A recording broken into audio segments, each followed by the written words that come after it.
Hey gang, thought I would give you an update on the Auto 9. Finally started taking it apart a little bit, but I got a little sketch. These screws here are like what they call white metal, which are really, really, really sketchy. And I've only had luck using like a precision. I don't know if I can get that in focus or not, but a precision like flathead in there to get those guys to come out. And some of the ones I'm having a little bit, you can even see a little bit of the metal. I don't know if you can see it on there or not, but there's a little bit of metal at the end. But I have been trying to take it apart. The material, the plastic this thing is made out of is like hyper, like fragile. Like it feels if you drop it, it would shatter.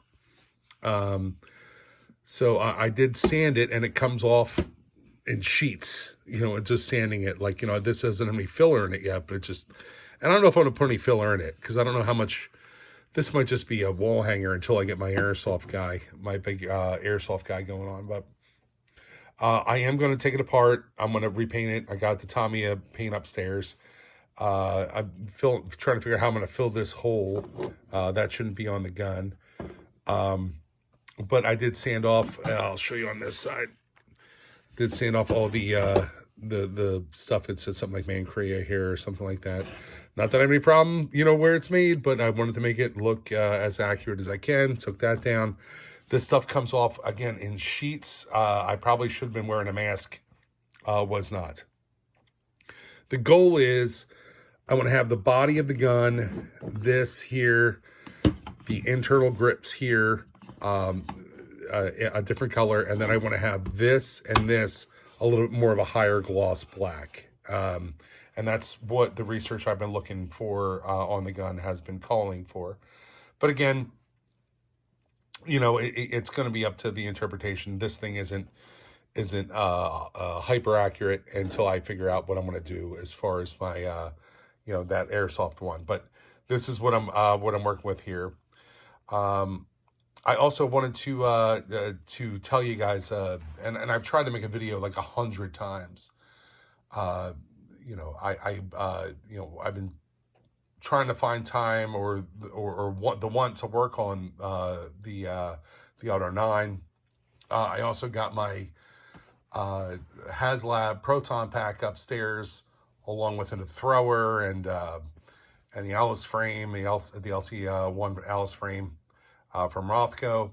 But I've been dealing with personal stuff, and and I've been trying to find a way. I tried to do something on camera. I think I even put it up there for a couple hours one night, and I was like, I feel like an idiot. But I'm not looking for any kind of like sad. My father died, and we were very close. So I've been having a rough time just even wanting to do anything. So I apologize for lack of content.